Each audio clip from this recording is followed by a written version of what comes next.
বুড়ি একটা গেছে সাত সকালে হাট এলাও নাই খবর বার্তা আর মিস্ত্রি একটা আনছে এমন একটা ঢঙের মিস্ত্রি এনেছে হেঁটে ঘষি ফেলায় হোটেল ঘষি ফেলায় আর চা বানেন তারও ব্যবস্থা নাই হাট গেছে তো হাটে গেছে মনে এখন পুরাই হাটের মতো বাড়ি ধরিয়েছে এলে দুই গুলো সাগারে থেছে দুই গুলো সাগা আমি কি করবে না মিস্ত্রি একটা বাড়ি দাঁড়িয়ে নাগে দিয়ে গঙ্গা করে হাট যায় আছে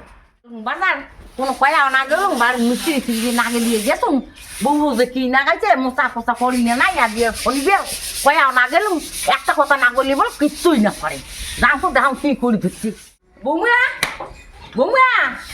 কথা তো কানে শোনাই না এক দেখে শুনবি না কুতি দিয়ে মাথা ঢুকি দিয়ে থাকে তা জানে কতটা লোড পাইছে দেখো ব্যাগ একটা হাঁটিনি কোথায় মাথা না করে সেইখান ঘাটা মাঝিয়া হাঁটি আসুন তো তো না লাগে আজ যখন কথা আনছি কমলা আটটা নিচুম ফুলকপি নিচুং আজ আরো একটা কত কি নিচুং এলে কি গান লাগে না এখন তো নেত্রী পেত্রী হয়ে আসতেন মিস্ত্রি মাস্টার হলে আমরা আবার কড়া খাবি না বলে হার করবি সাত সকালে হাট গেছে হাঁটাতে করিয়েছে আর মহিলা মুছে মুছিখান কাবা করে কাবা ইয়ে করে দেয় চিনি চাপাতা থাকে তো চা বানাতে চিনি চাপাতা আছে তোমার ঘর কেন চিনি নাই ঘর আছে চিনি তারা ফোন করি কমলা নাই পেন মোবাইল দিয়েছেন লোক কিনি মোবাইল ফোন করেন তোমার জেলা না দুই মাসের একটা নিচে বড়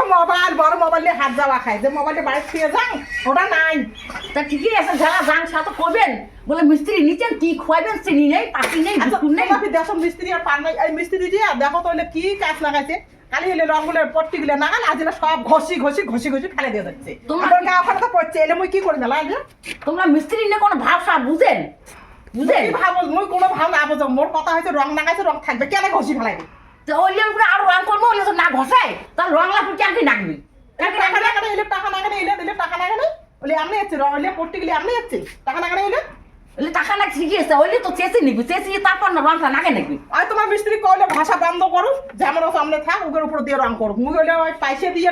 আনিয়ে নষ্ট করা মুই পছন্দ করো না এখন কি আনছেন মিস্ত্রি বা চা বানাই দেন ওই মিস্ত্রি বুঝে ভাবলাই আর তুমি মিস্ত্রি বুঝে কাজ করা যাবে না বাবার বাপ এটা শাশুড়ি বউর যে তাল অসম্ভব জীবনে বাঁচি থাকলে আর এই বাড়ি তুমি কাজ করিম না মুই চললুম বাড়ি মুই আর করিম না চললুম কাছে থাক হাতটা জমা করে ধরে থাকবেন মুই ব্যাগগুলো নিয়ে গেল কবি দিয়ে দেখ ধরে যান দমদম না থাকে মিস্ত্রি রাগা চলে যায় যেটা ভালোই হয়েছে মুই ভালোই পাচ্ছি চা বানাই খাওয়া বাসি দিয়ে নেবেন তাহলে আমার কাজগুলো শেষ বানাই ভালোই হয়েছে আর রঙগুলো খালি ঘষে ফেলায় এত বাপ তাহলে মুই মিস্ত্রি দেখানি আসিবে যে তোমার না নেত্রী বলা চলো না আসিবে কোন মিস্ত্রি না আরো অন্য মিস্ত্রি আছে অন্য মিস্ত্রি মিস্ত্রি আর নিয়ম আছে আদুরের কাজ কোনো মিস্ত্রি না করে কেন না করবে টাকা ফেলাবো মিস্ত্রি আপনি আসিবে আমি যে ইয়ে নেই 500 টাকা যদি দেন না কাজও ভালো করবে মিস্ত্রিও দৌড়িয়েছে আসিবে আসবে তোমার মিস্ত্রি দেখে আসিবে যে তোমার এখন মুখ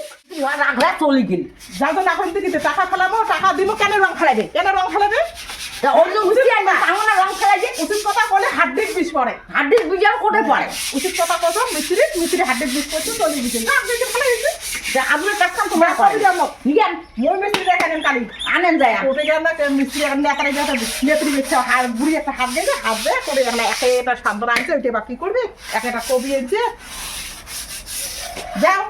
মুই কালি মিস্ত্রি দেখে নি অত মুই তোমার মিস্ত্রি দিয়ে আমি কাজ করি আর পাইনি না বাবা রঙগুলো ঘষে ফেলে গাও খানো মত কাজ করলে এলা আমার বাড়ি ঘরে কাজ না মুই কাজ করি তখন এটা কাজ করে ভারী করে মানুষ তারপরে ভাত দিন মিস্ত্রি দিতে ভালোই হয়েছে এলা নিজেরই খাবো বক ভাঙা খেয়ে